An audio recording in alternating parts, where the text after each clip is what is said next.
اللہ الرحمن الرحیم۔ دوستو، رات کا بہت ہی خاص عمل، یہ ایک ایسا عمل ہے، یقین مانو ایسا سمجھو جیسے آپ لوگوں کو، اپنی بہنوں اپنے بھائیوں کو میں ایک خزانہ بتا رہا ہوں۔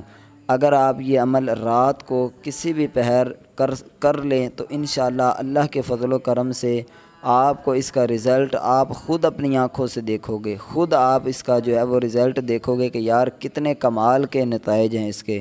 تو آئیے وظیفے کی طرف چلتے ہیں۔ بالکل آسان سا وظیفہ ہے۔ آپ نے عشاء کی نماز پڑھی، نماز آپ نے رات کو لازمی پڑھنی ہے۔ نماز کے بعد آپ پڑھ سکتے ہیں، یا رات کے کسی بھی وقت کھلے آسمان کے نیچے آپ نے کھڑے ہو کر، گھر، مسجد، گلی، جہاں بھی آپ کھڑے ہونا چاہیے، یعنی کہ اوپر آپ کے چھت نہ ہو، کھلے آسمان میں کھڑے ہو کر آپ نے جو ہے وہ سر پر بھی کوئی چیز نہیں لینی، ٹھیک ہے؟